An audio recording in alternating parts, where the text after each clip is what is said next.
Assalamualaikum warahmatullahi wabarakatuh. Selamat pagi.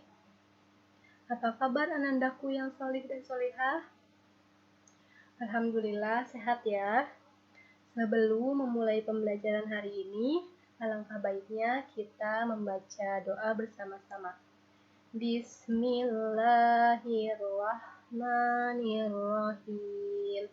Rabbi shrahli sadri wa yassirli amri wahlul 'uqdatam min lisani yafqahu qawli. Shadaqallahul azim. Alhamdulillah kita telah membaca doa. Mudah-mudahan pembelajaran hari ini dapat dipahami oleh Ananda dan diberkahi oleh Allah Subhanahu wa Ta'ala. Sebelum Ananda menyimak pembelajaran hari ini, Ananda harus sudah melaksanakan pembiasaan pagi. Apa itu? Ya, sholat duha dan murojaah. Lalu siapkan buku paket, buku tulis, dan alat tulisnya ya. Pembelajaran hari ini, tema 3, subtema 1, dengan judul Aneka Benda di Sekitarku. Pembelajaran 1 sampai 3. Ibu akan menjelaskan tujuan pembelajaran hari ini. Yang pertama, ada bahasa Indonesia. Menemukan informasi tentang benda-benda di sekitar. Membuat ringkasan dari teks tentang benda-benda di sekitar. Menemukan kata-kata baru di dalam teks tentang benda-benda di sekitar. Kemudian yang kedua ada SDDP. Mengetahui alat musik ritmis. Mengetahui pola irama sederhana. Dan yang terakhir ada PPKN, mengetahui pengertian musyawarah. Materi yang pertama, bahasa Indonesia tentang benda-benda di sekitar kita.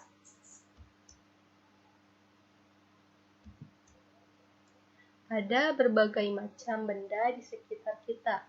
Misalnya, lemari, meja, kursi, tas, dan tempat pensil.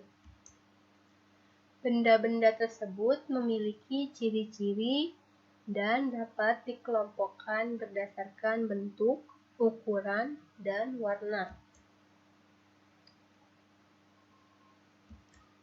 Benda-benda yang dikelompokkan berdasarkan bentuk. Ada benda yang berbentuk balok, contohnya seperti buku dan juga lemari. Kemudian ada benda yang berbentuk bulat, contohnya seperti bola dan jam.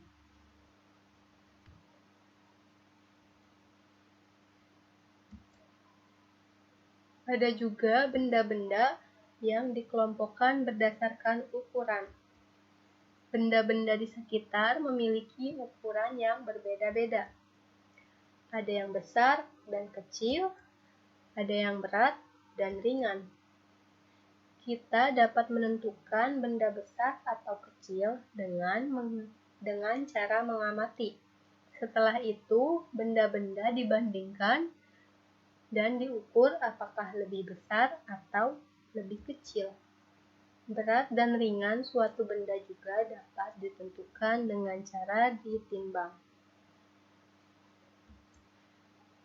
Kemudian ada benda-benda yang dikelompokkan berdasarkan warna.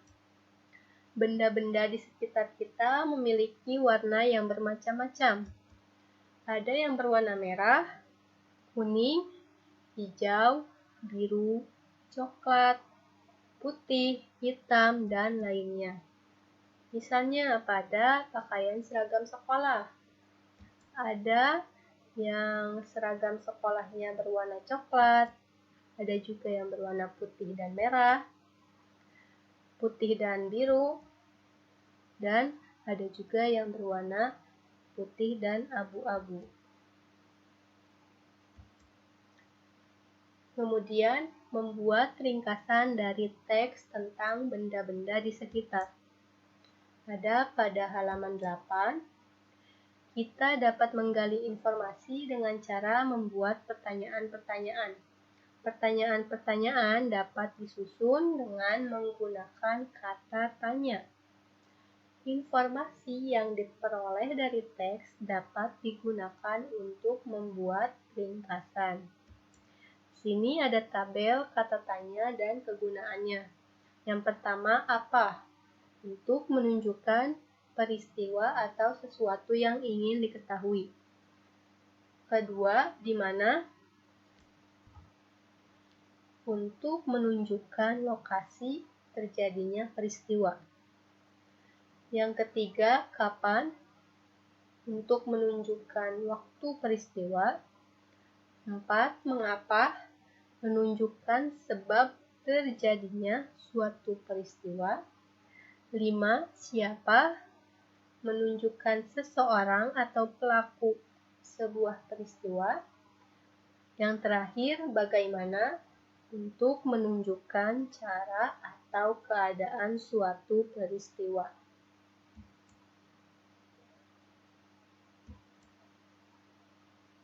Menemukan kata-kata baru di dalam teks tentang benda-benda di sekitar. Teks tersusun atas kalimat-kalimat yang berisi tentang informasi yang dapat kita ketahui. Kalimat tersusun atas kata-kata, sehingga kalimat tersebut memiliki makna atau arti. Ada kata-kata yang sudah kita ketahui artinya, ada juga yang belum kita ketahui artinya. Jika kita menemukan kata-kata yang belum kita ketahui artinya, kita dapat mencari arti katanya dari Kamus Besar Bahasa Indonesia atau yang biasa disingkat dengan KBBI. Contohnya, karton. Arti karton dalam Kamus KBBI adalah kertas tebal untuk kulit buku, gambar, dan sebagainya dengan berat 150 sampai 600 gram. Sampai di situ paham ya? Selanjutnya, materi SBDP. Ada alat musik ritmis. Halaman 7. Apa sih alat musik ritmis? Alat musik ritmis adalah alat musik yang tidak memiliki nada, yang digunakan sebagai pengiring tambahan pada lagu dan mengatur irama pada musik.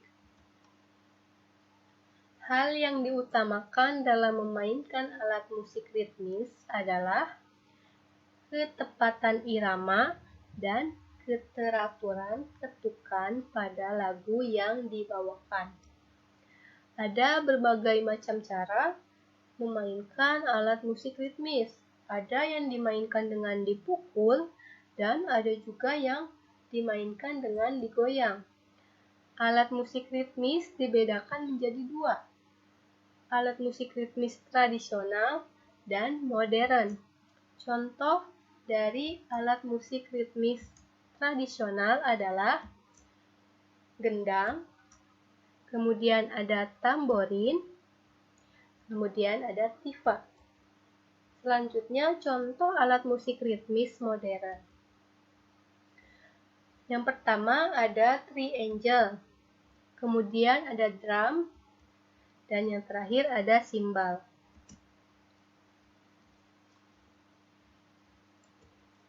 Alat musik ritmis juga dapat dihasilkan dari bunyi anggota tubuh.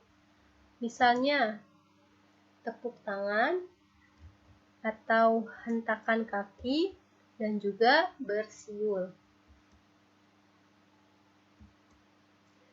Pola irama sederhana. Apa sih pola irama? Kalian bisa lihat pada halaman 13. Pola irama adalah susunan bunyi dalam satu birama yang muncul berulang-ulang dan teratur dalam sebuah lagu. Pola irama disesuaikan dengan birama yang dimainkan pada lagu, yaitu pola irama birama 2, birama 3, dan birama 4. Lalu, apa sih birama itu? Birama adalah banyaknya ketukan dalam setiap ruas irama. Nah, pada pembelajaran hari ini, kita akan menjelaskan pola irama birama 2 dan 3. Pola irama birama 2 memiliki 2 hitungan atau ketukan dalam setiap biramanya. Misalnya ada pada lagu Naik Delman. Di sini biramanya 2/4, yang artinya memiliki ketukan 2. Ayo kita menyanyikan bersama-sama ya.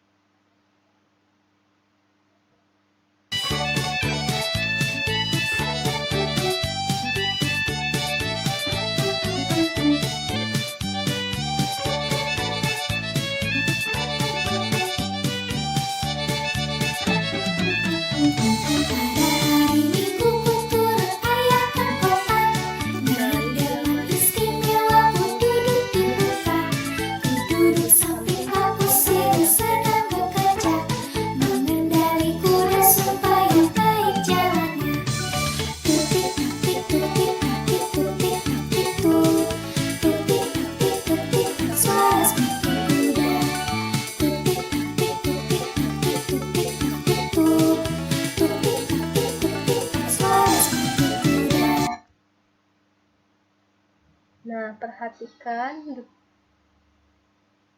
ini ada hitungan 1, hitungan 2.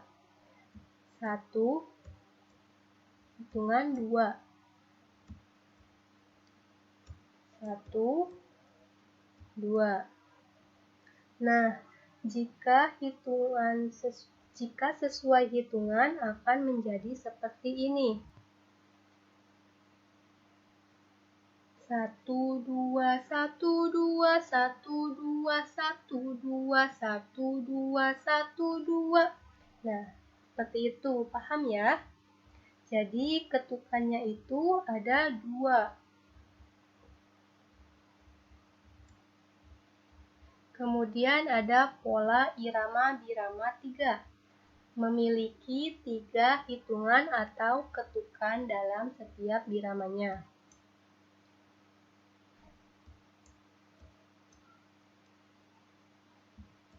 Paham ya sampai di situ?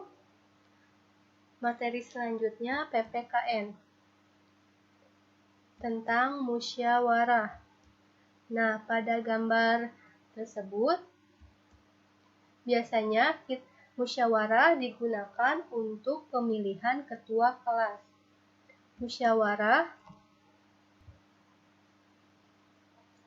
Kegiatan musyawarah merupakan salah satu pengamalan sila keempat yang mengandung arti rakyat Indonesia berkumpul dan bermusyawarah untuk menyelesaikan suatu masalah tertentu.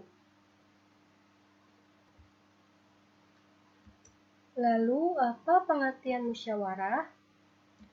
Musyawarah adalah pembahasan bersama untuk menyelesaikan masalah dan mendapatkan keputusan bersama.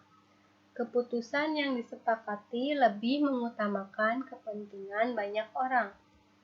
Jika musyawarah menemukan jalan buntu, keputusan bersama dapat dilakukan dengan cara pengambilan suara terbanyak. Musik ritmis dan pengertian dari musyawarah.